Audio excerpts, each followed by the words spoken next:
Hi, everyone. Thank you so much for staying for the closing keynote by Dr. Laurie Bridges. She is a professor and the director of AI Literacy Center and humanities librarian at Oregon State University. Her most recent research and teaching are focused on critical generative AI literacy in higher education. Dr. Bridges also teaches a one-credit undergraduate honors college colloquium, Generative Artificial Intelligence and Society. Dr. Bridges holds a PhD in Information Science and Communication from the University of Barcelona. Thank you so much for doing this presentation for us. Take it away. Thanks, Anu, and thank you to the committee for doing this hard work. I know sometimes it's as stressful to host presentations as it is to give them. And I want to say I'm not yet a PhD, I'm in process. So I'm a part-time student at the University of Barcelona. So today during my presentation, I am going to turn off my video, but I'll turn it back on at the end. And the reason for that really is that I'm attempting to limit how much of video is out there of me because of the ingesting of materials into AI.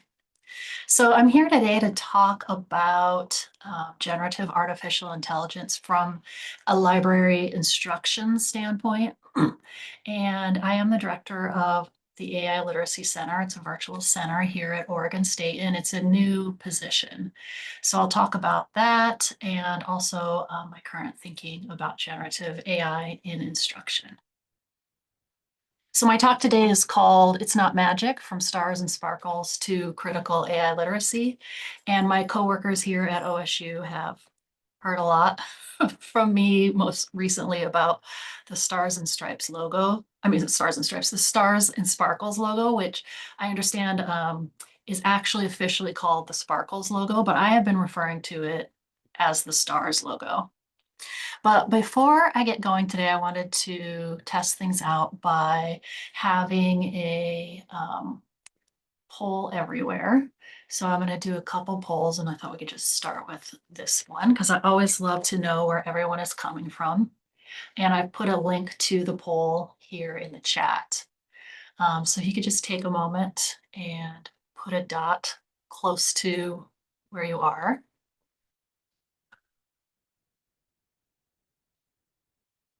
And I know Anu said that 70% of the folks who registered are in the United States. And as I said, I'm a PhD student at the University of Barcelona. So I also communicate with folks in Barcelona and elsewhere in Europe quite a bit about AI and libraries.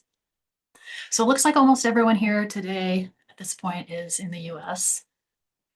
And when I'm done giving the presentation today, I will upload the presentation along with the poll everywhere shots to our institutional repository here at OSU. And it looks like we have one person from the UK. So I just want to welcome everyone today and thank you for coming. I am going to move on to my next question in poll everywhere. And my next question is one that I have been kind of asking in various forms at the beginning of presentations for a while. And the reason is that I'm finding when I'm talking to students or I'm talking to faculty at my campus, there's just great variation on where we are in this conversation and what feelings we're bringing to the conversation.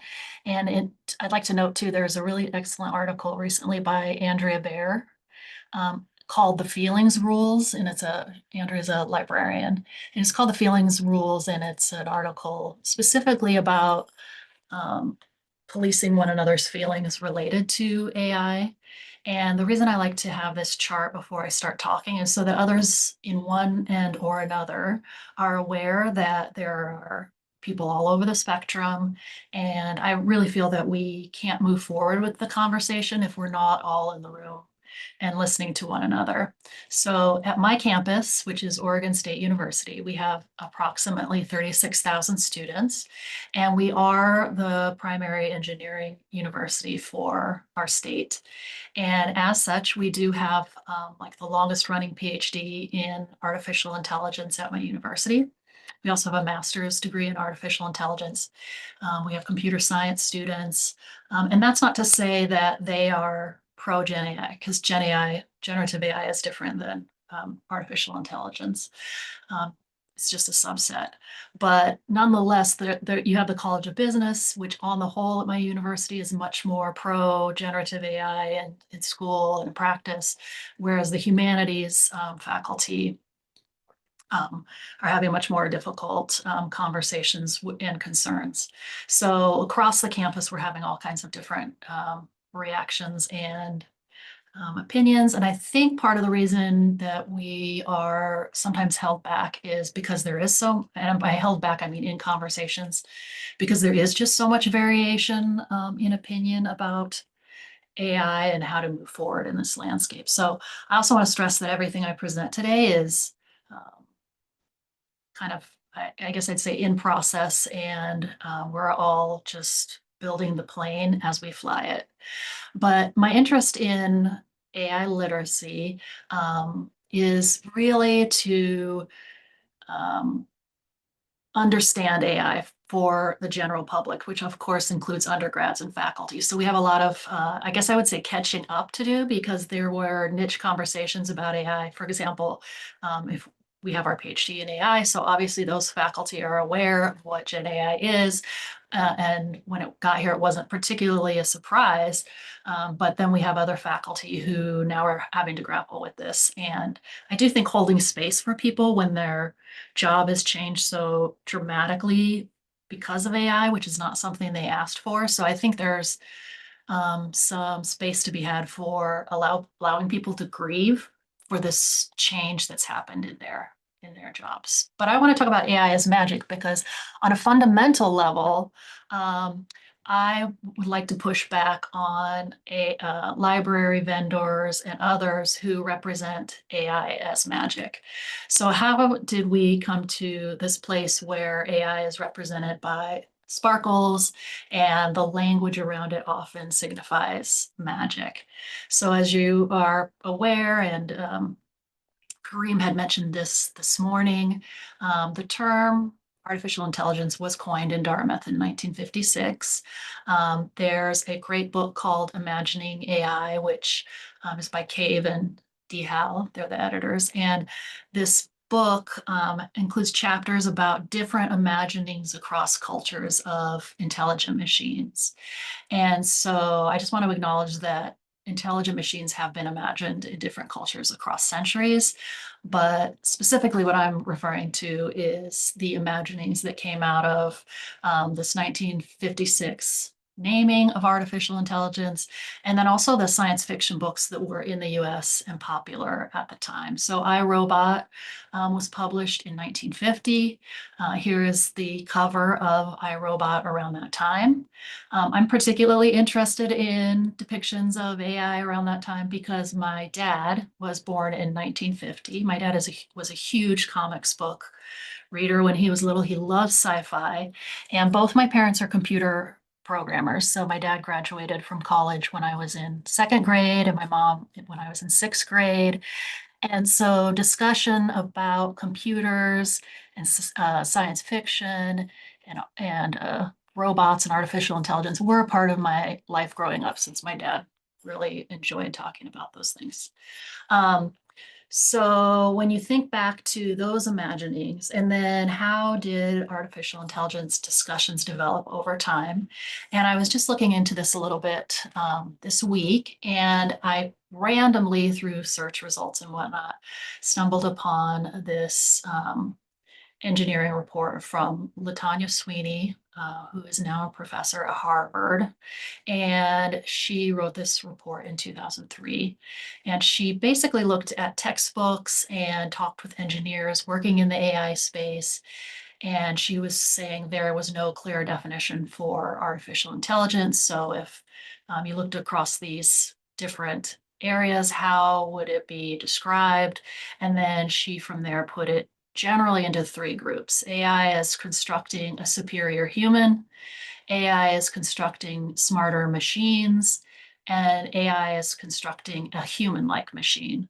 So that would have been in 2003, which I think was one of the AI winters. So if you've done reading about AI, it goes through winters, and then it will go through a spurt, and then maybe it won't be realized as it was being promoted, and then we'll head back to a winter. So I do think it's possible we may head back to a winter, maybe, probably because as you may have noticed when ChatGPT 5 came out, Sam Altman was saying some things about it. So another piece in this whole puzzle of how did we get to this magic is simply by what some of the tech giants have said about it in their selling of the technology, because they do have to raise billions and billions of dollars to keep this going. So Sam Altman himself has compared it many times to magic. So in November 12, 2023, right after it was launched, he says that they are selling magical intelligence in the sky. That's what he thinks it's about. Then he says on X, a year later, how about some gratitude for magic intelligence in the sky? Oh, also I'll say, like, I have a problem with, I used Canva to create this presentation, and sometimes it capitalizes the I. I cannot figure out how to get rid of it, and then I miss it every once in a while. So if anyone has any tips for how to get rid of capital I's in Canva, please let me know. Um, and then most recently, he was claiming that ChatGPT 5 would be the magical unified intelligence, which, if you were watching the day before ChatGPT was unveiled, he promoted it by uh, an image of the Death Star. I think it was on Twitter. So he's really been hyping up this magical view of AI. And so for AI literacy, part of my goal is just to push back on this magic narrative and focus on what is AI really. And so now we have sparkles that are representing AI. And so if you look a little bit into how the sparkles came to be associated with AI, possibly the first time was in 2021 by a marketing firm who used AI in one of their campaigns. And then it just got picked up and used by a lot of the larger AI companies. Google has definitely adopted it in their Gemini. OpenAI had, I can't really find it anywhere recently. I went to a conference, AI Summit by the Teachers Union in DC in August, and there were many Microsoft reps giving presentations, and I did bring this up, asking that they please remove sparkles from their logos and their icons. And they actually said they are working on that, and that they're deep into conversation about what could better represent AI. But nonetheless, it is dominating library and education tools. So, for example, Research Assistant for eBook Central, which is on the left, that little image I have there, they have sparkles, those tiny circles, those are filled with sparkles. But actually, and this is the last time I checked, it was 2 months ago, because we were just piloting it. So we haven't released this in our ebooks yet. We've turned it off. But where it says here's a description of this book, even though it has the sparkle logo there, that question is not answered by AI. That's actually direct from the publisher, because that's what it says in their material. So it's also confusing, um, uh, and it should be transparent in terms of, is it really generated by AI or not? I recently learned in K through 12, the Magic School is the predominant platform that schools are using. I really don't know anything about Magic School, but I just wanted to point out that this is also selling the idea of magic to K through 12 students. And then Primo Research Assistant, which we haven't turned on in our library, though we've discussed it, also is using the sparkles. So I would personally prefer that there are no sparkles, and instead we focus on the reality and educating folks about what it really is. I think by promoting the magic narrative, it's in part leading to some of the reasons that people fall down the um, chatbot spirals of mental health and um, believing that AI is somehow sentient. Excuse me. So I do believe that art and images are incredibly powerful. Before I became a librarian, I actually worked in marketing for 6 years. And so I went to the American Marketing Association Conference of Higher Education. I went to some other institutes for marketing, and then I'm married to an artist. So I do think imagery shapes a lot of what we think about different things. So I like this quote: art is not a mirror held up to reality, but a hammer in which to shape it.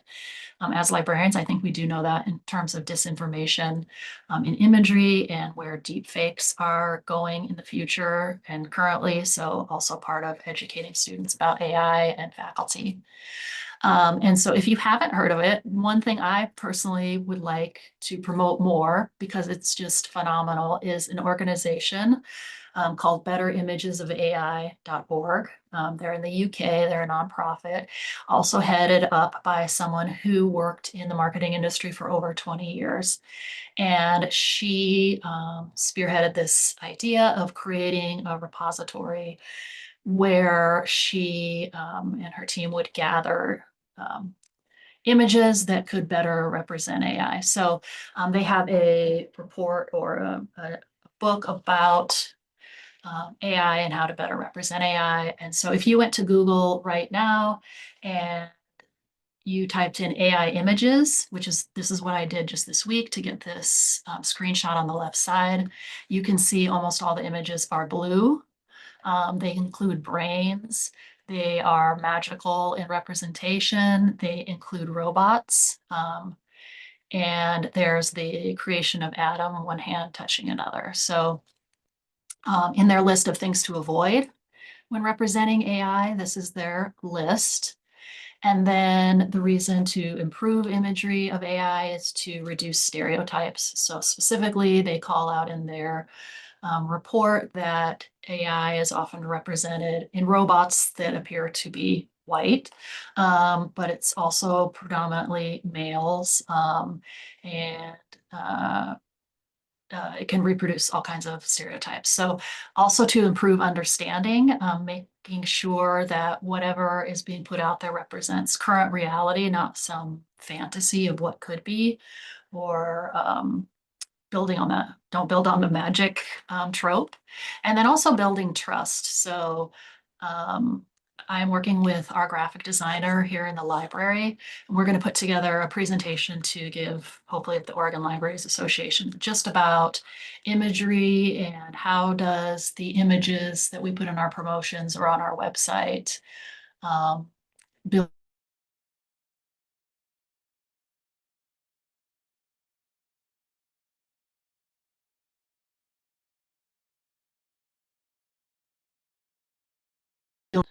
because we are really at the edge of, well, we have entered a time of confusion where people are constantly asking themselves, is this AI? Am I talking to an AI chatbot? Is this an AI image?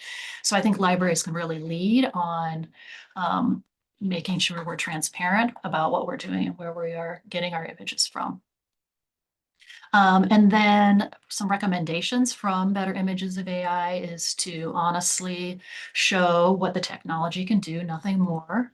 Not depicting it as human-like, but instead showing people working with it.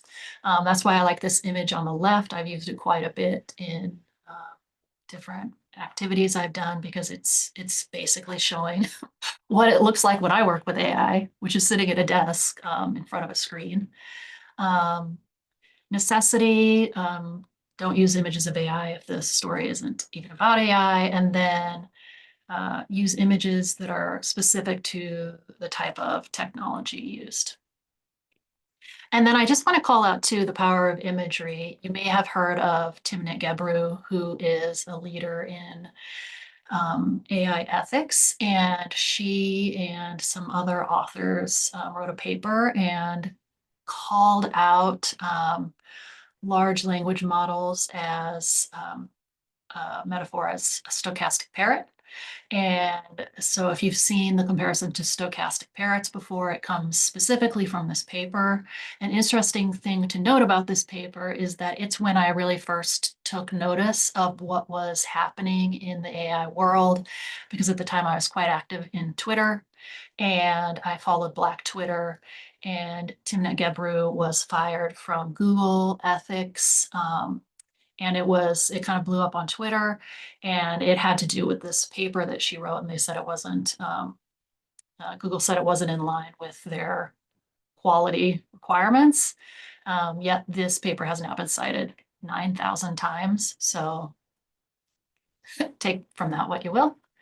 And then I want to move on to Gen AI and library instruction. And so here at our library, we have created the AI Literacy Center, which I'll talk about in a little bit. But I do think, as was mentioned yesterday in the first presentation, centering library values in leading in Gen AI conversations has been incredibly useful and informative for the rest of campus. So I find myself in a lot of meetings lately where um, I am talking about what librarians do, what our core values are, that we've been in this space regarding privacy for quite some time. So my next few slides are quite text heavy, but I just wanted to um, discuss what ALA core values are, and not, for example, in my library, not everyone, has an MLIS. So we have faculty and staff in our library. And so I think it's also a good time to um, make it known to faculty and staff within your library, outside of the library, what the core values are of libraries and how that dovetails with what we as library professionals are doing in terms of AI literacy. So I went to the ALA Code of Ethics and I pulled out the ones that I have specifically been working with and talking about with faculty outside the library. So um, my coworker, Kelly McElroy, she is our library's really expert on privacy, but because I've gotten into this Gen AI space, I'm talking more about privacy with faculty and staff on campus.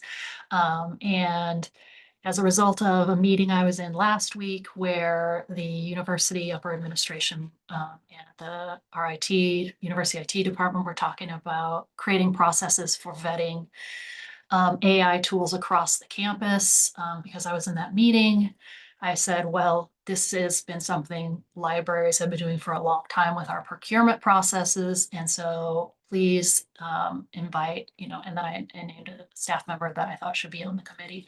So as a result of being in these conversations, we're engaging more in conversations about privacy across the campus. Then just recently, as an example, I had a faculty member come to me and ask, how can I be sure that my work is not scraped into training models and AI systems? So yesterday during the opening keynote, that was a question I asked. Just because I wanted to follow up and see how other librarians would answer that question. I mean, my gut reaction when the faculty member asked me was good luck, which is probably not the best thing to say. So it was great to get the feedback yesterday about that the EU is leading on regulation. And so we may benefit from the Brussels effect of asking permission. And then different tools are beginning to allow people to opt in or opt out. Of course, if your materials were already used in the training model, there's really no way to take it out afterward. Also because it all lives in a black box, so we don't really know what's in there. We do not have, this one's the tricky one lately. I've been finding we do not advance private interests at the expense of library users, colleagues, or our employing institutions.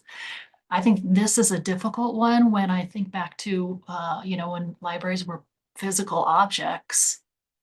This was a much easier one. Now, my university is a Microsoft campus. We have Copilot. Um, I think this is a complicated one worthy of a lot more discussion.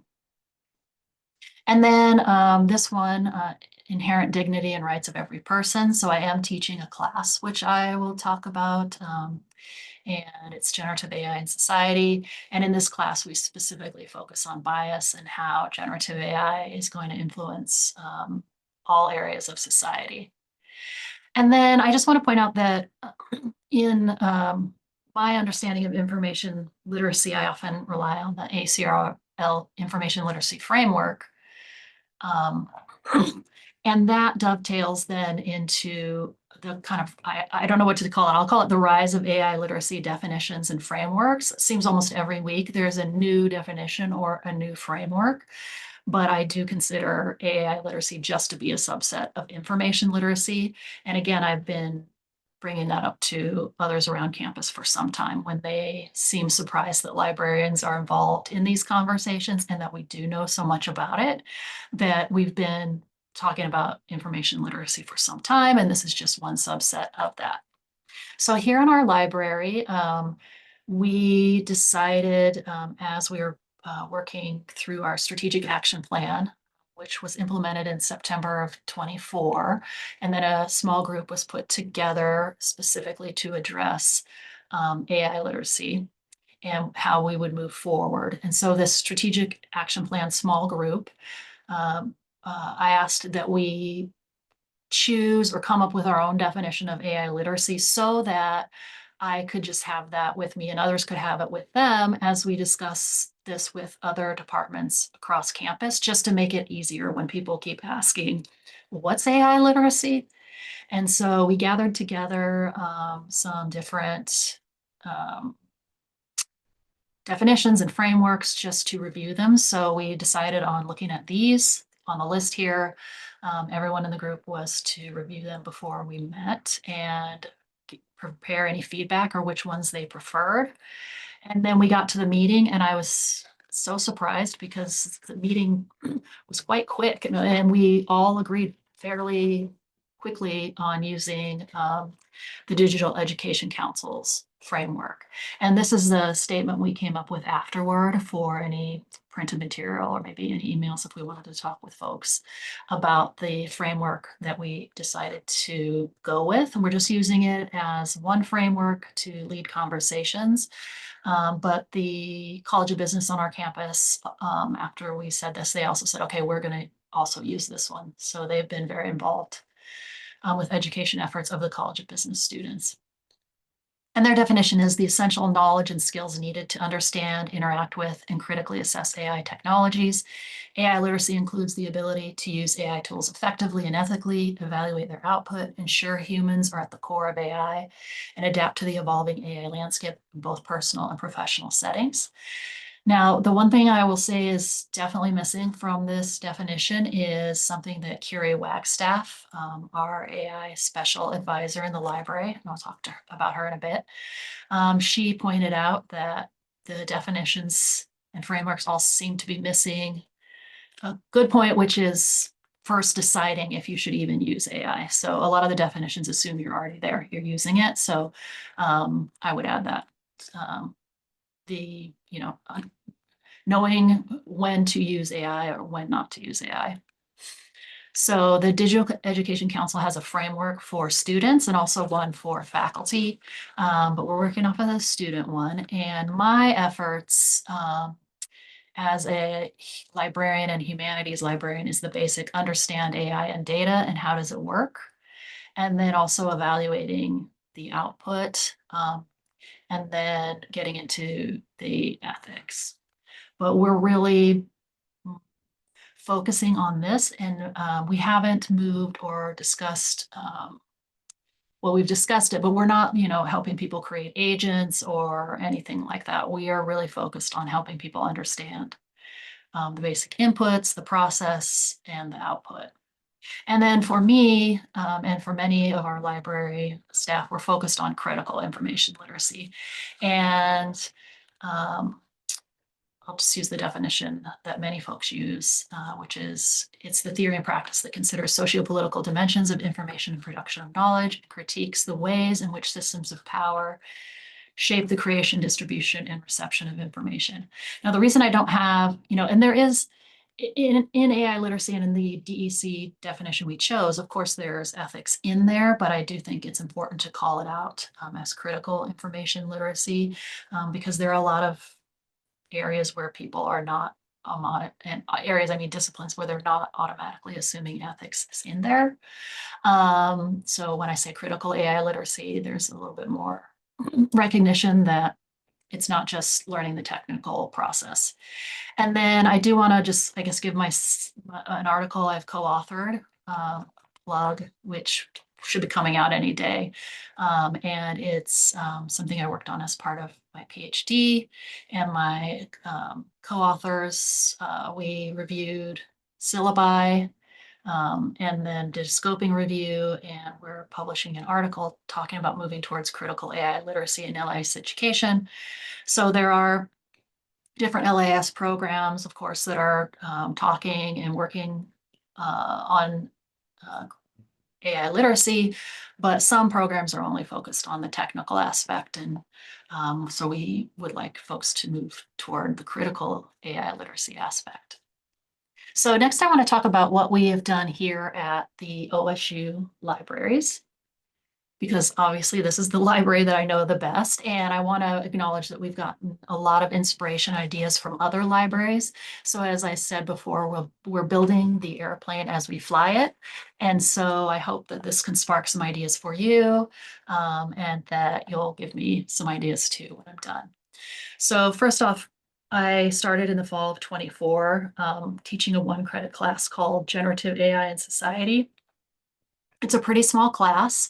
It's an honors class. And the reason I did this is because any faculty at OSU can propose an honors class, and it goes through a panel and then you teach the class. So it's not so hard to get the classes approved.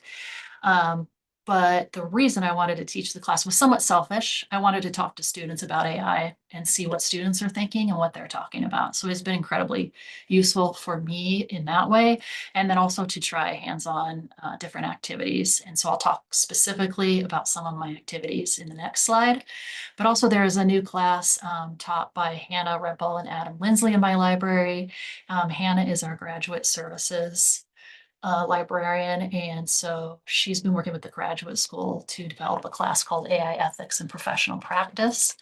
And she's going to be teaching that with Adam in the winter quarter for the first time. So a little bit about my class. It's a 1-credit class. It's 10 weeks, so just 1 hour every week in class. This term it's 17 students. The first term was 24. And the second, I think it was 15. And I very much center news in the class because I'm deeply concerned about disinformation and people's ability to evaluate the news they are receiving. And so throughout the class, we use news headlines, and then their final assignment is a news analysis on a topic of their choosing. But we had our first class last week. So this is our first full week at Oregon State. So last week we had 2 days of class, and this week is a full week. But we start with welcome in AI ethics. And I'll just tell you about the activity we do there because it's quite fun and the students really enjoy it. We do an activity that's done, I think it's a fairly common activity for folks who teach about algorithms and AI, but it's called the peanut butter sandwich algorithm. And so having students get into groups and then they create by writing by hand an algorithm for making a peanut butter sandwich. And before they start making that algorithm, we talk about what are their 3 goals for their sandwich. So they say things like, to make a good sandwich is my goal, or to make it quickly, or make a sandwich that the most people will like or whatnot.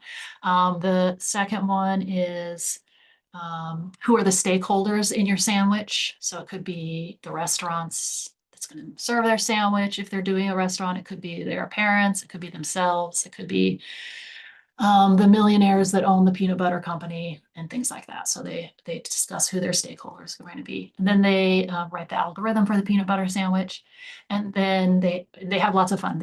I have them pick one student in the group to write down their algorithm. So there's lots of laughing. We talk about, not everyone makes peanut butter sandwiches, so we have students, who have never made a peanut butter sandwich, and that's fine. But that's part of working in a group. You learn from one another.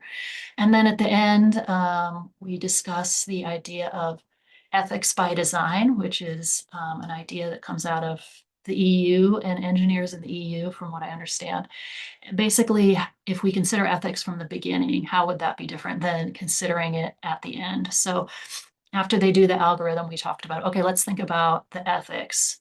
If we were going to think about ethics from the very first step, what would we consider in our sandwiches? So if you know anything about Oregon, you know that people love their local grown food. So they were talking about, well, we would do everything locally, or we would consider transportation. So there's some great conversation there. Then weeks 2 and 3, we talk about writing. The first time I taught the class, I only spent 1 week on writing, but that's a particular interest to the students and a concern for them. So we spent 2 weeks on it. Then we discussed generative images, which the students are also passionate about, because I usually have 1 or 2 art students in the class. And there were 3 incidents on my university campus last year that had to do with generated art on campus and student controversy. So, for example, one of the controversies was a competition for a t-shirt, an image on the t-shirt. It was hosted by alumni. The student who won, and they got $1,000 or $2,000. After it was announced they won, it became immediately obvious that because students pointed it out, that the image had been generated with AI, because it was a mountain. It wasn't an Oregon mountain. It was even from another country, the mountain. And so, anyway, this created a lot of controversy on AI generated art, which actually made the evening news, like the news station. So there have been a lot of conversations on our campus among students. I don't really think faculty are aware, because I'll ask faculty if they've heard of it, and they haven't. But when I asked my class when the t-shirt controversy was happening, I just went into class and said, who's heard of the t-shirt controversy?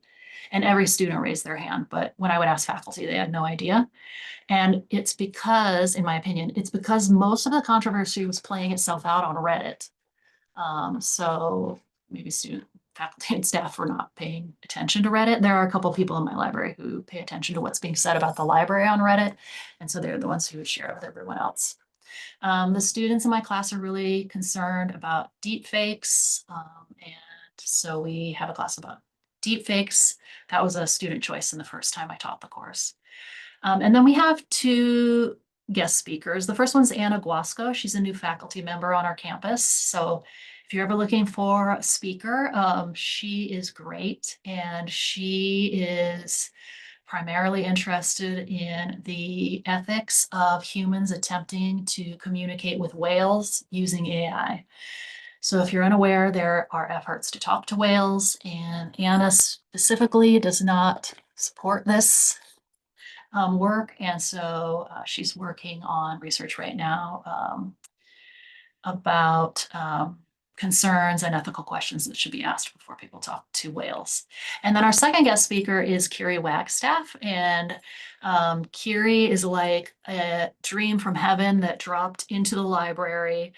She worked for NASA in machine learning on Mars rovers. And she just was connected to me by a mutual friend. And then I started talking to Kiri, and then I was able to, well, I realized that she just had so much knowledge because she's been working in this area so long. And Kiri has a PhD from Columbia, but then after that went and got a master's of library science for fun. So she loves libraries, and so she now has a courtesy appointment with our library, and her title is Special Advisor on AI. And she is a wealth of knowledge and enthusiastic, and she spent a year working for the Senator Mark Kelly as an AI advisor. 2 years ago, she spent a year. And so she comes to our class and talks about her work with NASA, but also about government policy and where the government is going with AI. And she is also a great person if you're ever looking for someone to talk with libraries. She's been invited recently to public libraries in Oregon, and so she really is passionate about AI literacy. And then I do tell the students that we're only going to talk about the future of AI in the last class. And the reason I do that is because I have found a lot of conversations when I'm giving presentations go awry as soon as people start talking about the future. And it's a hard conversation to talk about the future when I'm trying to talk about the present. And the conversations can get really derailed when people start moving to the future. So I often remind people when I'm giving presentations, we're talking about the present. The future is obviously important, but there's enough to grapple with right now without overwhelming the conversation with the future.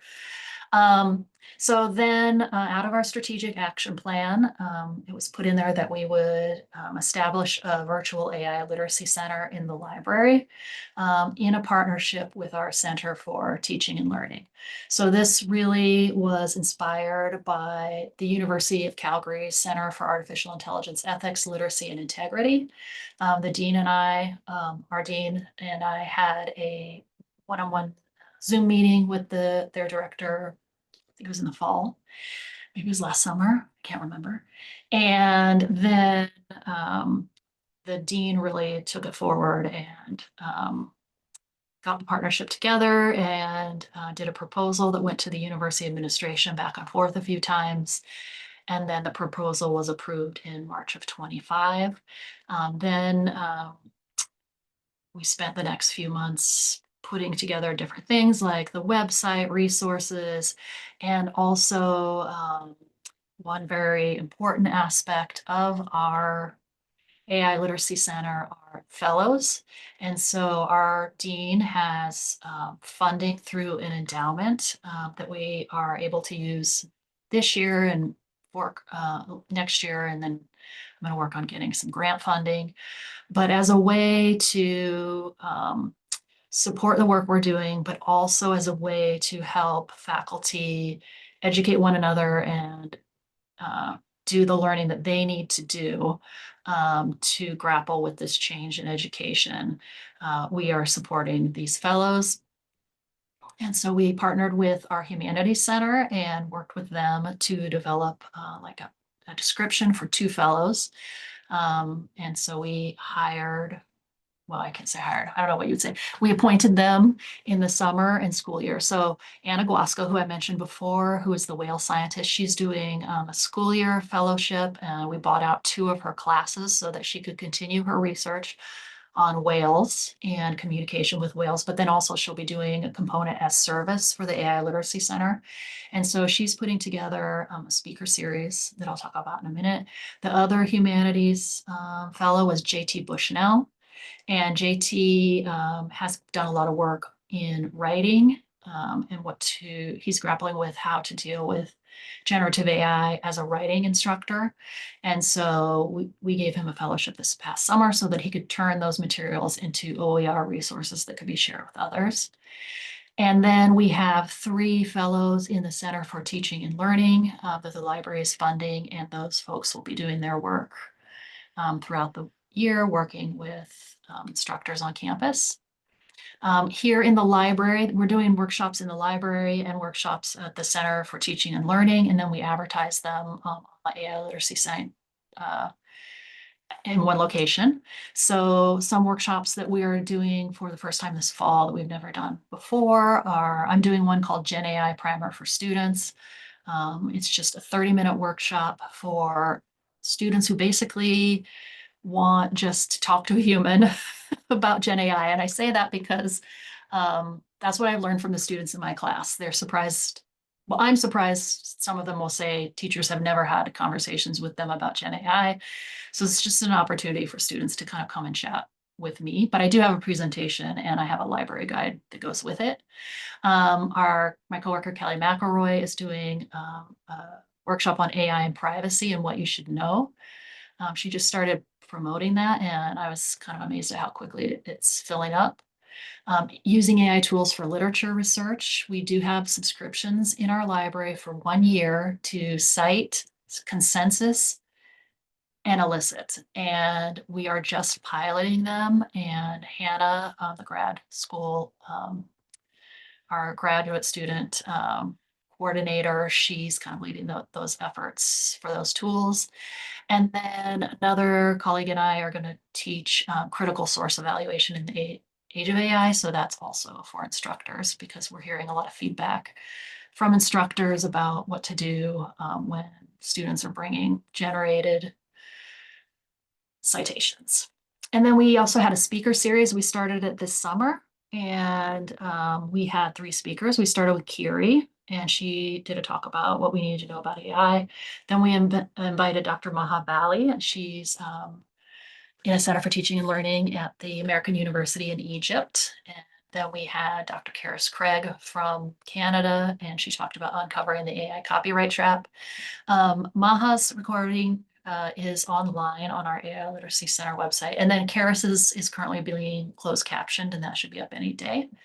And then Kiri is giving an upcoming talk for high school and middle schools teachers, and we'll be putting that on the AI Literacy Center website as well.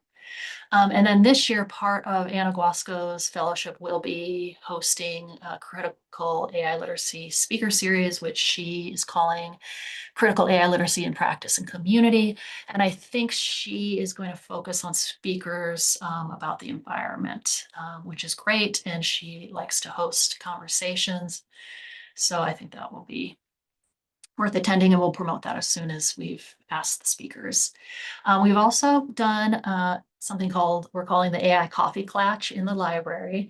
And we just started out during Privacy Week about a year and a half ago. We did Unmasking AI by Joy Buolamwini.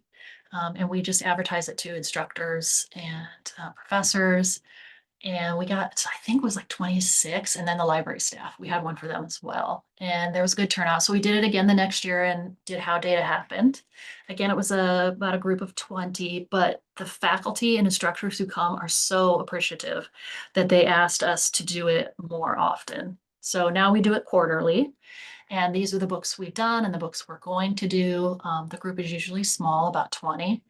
And it may seem small, but I can tell you the in-person conversations and then the feedback we get. Folks are just really happy. One College of Business professor who comes said that he thought this was more important than the $30 million supercomputer that's being built on campus. So I thought that was very sweet of him to say, but also we do have a $30 million supercomputer being built on our campus. Jensen Huang, head of NVIDIA, is a graduate of Oregon State University. So he's donated a supercomputer. And then also we funded a small effort by 3 students and to create some videos of their choosing. So they've created these videos, they identified the videos, they wrote the scripts, they produced the videos, and now we are in the process of getting them all edited. But what's amazing is it's 2 freshmen and a sophomore, and maybe I wouldn't limit it to a quarter project in the future. I don't know really what I was thinking, but what they did in a quarter is amazing. And those are available on our website, in our video repository. We just made them available this week. And I also want to say that they were accepted into NeurIPS conference, which is the top machine learning conference in their education program. So they will be shown there and hopefully people will like them and we get funding maybe to make more in the future. And then, of course, we have library guides. So I do have to point out we have library guides, and I have to thank all the libraries and librarians who inspire our library guides, specifically generative AI tools. Excuse me, that should say tutorials. And that is from the University of Arizona. They have a CC by 4 license on their tutorials. So one of our librarians repurposed them and put them on the site. I've gotten a lot of positive feedback about the generative AI and ethics LibGuide, and on that one recently I added a tab for teaching AI ethics because those questions are coming to me now that faculty in many disciplines are wanting to know more about how to teach students about AI and ethics. And then my last question for the day would be, do you have any resources you would recommend? That's always useful information to get. I do have, this is the last slide, which I won't show now, but I do have a list of books I've read in the last 2 years that I would recommend. And then just that I want to thank everyone for coming and for all the inspiration you give us. And then I hope we've sparked some ideas for you. And now I'm ready for any questions that you might have.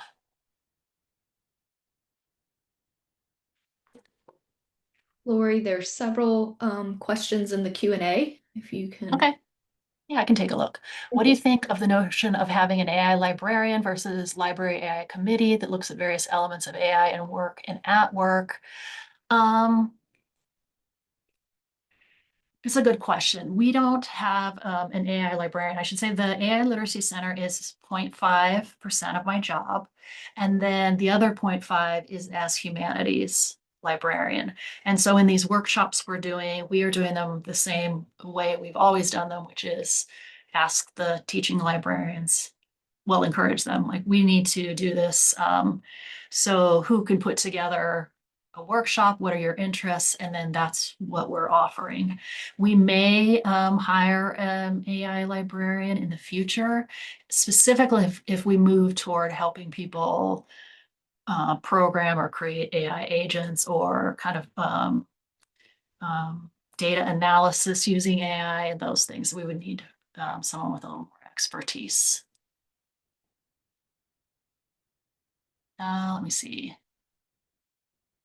So sounds like magical thinking more than magical intelligence. I would definitely agree. The environmental impact in the context of deciding whether or not to use AI. That's a huge issue, obviously, is the environmental impact. And we do discuss that in my class that I teach. I personally don't have an answer for that, but we do have a geography professor here on campus who's currently writing on the topic, and Anna Guasco is the speaker series that we're going to have is going to look in that as well. So for some people, of course, that's going to go into their decision making. Do I talk about the critical thinking impacts? I have not in the past, but I know that that's rising to the top of media coverage at the moment. And so the students, when I started my class last week, the first question I start out with in my class is, what hopes or concerns do you have about generative AI? And a few of the students did mention their concerns about cognitive offloading. And so they clearly they want to talk about that. So I will talk about that in the future. And then could you help instruction create assignments that center more on traditional library resources, even if AI is employed for other aspects of research? Yeah, so the teaching critical source evaluation is an attempt to say, here are our library resources. And I'm going to show, for example, I already did a pilot of the workshop with all of the incoming writing instructors. We every year have about 30 incoming writing instructors who teach the intro to composition. And so I piloted it with them. But in this workshop, in the middle, I say, okay, here are 3 ways that sources show up in searches. So I show how it shows up in ChatGPT, I show how it shows up in Cite, and how it shows up in JSTOR, and how it shows up in Primo. And then we discuss the different things that students will see and what are the benefits to using library resources. But even if we tell them they use library resources, to use library resources, we know that people graduate and they're not going to have that. And then also just improving source evaluation skills, I think, has come to more people's to the forefront of their concerns, and definitely something we should have been teaching all along. But it's definitely revealed to a lot of people that students are not the best at evaluating sources. So having conversations with faculty to encourage them to think back, okay, what was it like when you were evaluating sources as a freshman? So for me as a freshman, I'm 52. So me as a freshman, we had the blue books. I was holding every single thing I was citing. I never didn't hold something that I was citing. So freshmen are just coming in with no um, no concept, they haven't held these things. So it's just a different way of looking at things. And so reminding professors and faculty of that we need to teach them what the sources are, how to evaluate them, who wrote them, maybe bring in some examples of journals. I think those, we've done those things, but now faculty seem to be more aware that students don't know what they're using.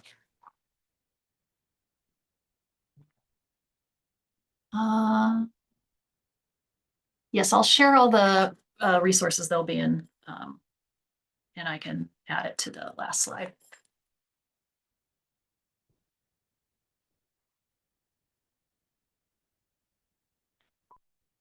That's it. Any more questions? And then I do have this list of books that I've read in the last 3 years that I would recommend. And I've given Future-Proof 9 Rules for Humans in the Age of AI as a gift to some students who have worked for me on AI projects.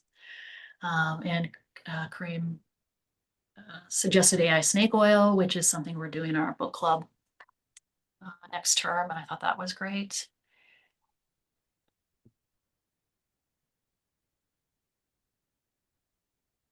And someone's asking about the environmental impact. I do discuss it with my students, and we have faculty here on campus that are looking into it, but I know that goes into some people's choice to use AI or not to use AI. More about the book club. Sure, I can say more about the book club. So if you go to our AI Literacy Center website, which is ailiteracycenter.oregonstate.edu, there are 2 things. So I'm going to say the one that's through the library is the AI Coffee Clatch. So we pick books, and then we read only a chapter from that book, and that's a method that comes from my coworker because she used to host book readings across the state. That way, busy faculty only have to read 1 chapter, and we're only going to discuss that 1 chapter at the coffee clatch. But of course, we encourage everyone to read the entire book. And then we just have that coffee clatch in the library, and it's an hour-and-a-half scheduled, and it's facilitated by myself and my colleague, Kelly. And then we just really discuss that 1 chapter and just have some great conversations. It's usually, there's a couple of humanities professors that come, a couple College of Business. We usually get quite a few, not quite a few, but we get a handful of graduate students. And there's quite a great way to make connection, and I think so important after COVID. I don't know about your campus, but a lot of people on our campus moved away and never came back. So it's a good way of connecting with folks who are on campus.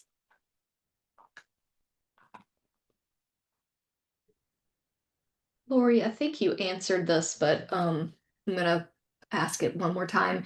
Someone had posted, do you all talk about the environmental impact of AI in the context of deciding whether or not to use it?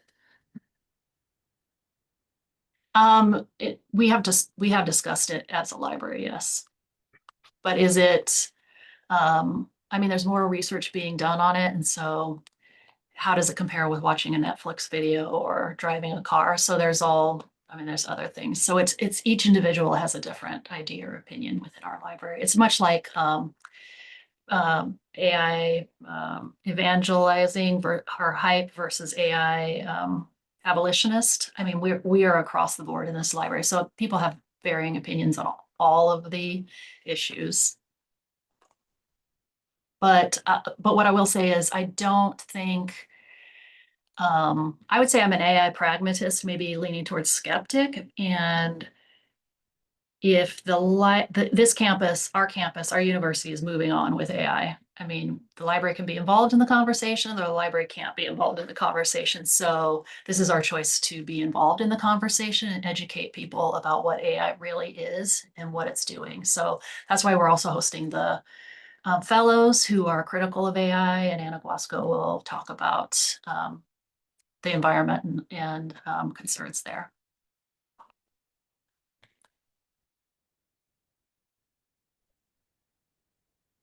There are no more questions. That's a wrap. Thank you so much. Thank you. for providing the closing keynote. We'll have the recordings ready. I think there are some hand raises. We'll have the presentations posted in a couple of weeks. I said December, but I should be able to get it up before that. And we'll have the slides posted next week for sure. And there will be an evaluation form. Please feel free to say whether it was whether you want this to continue for 2026.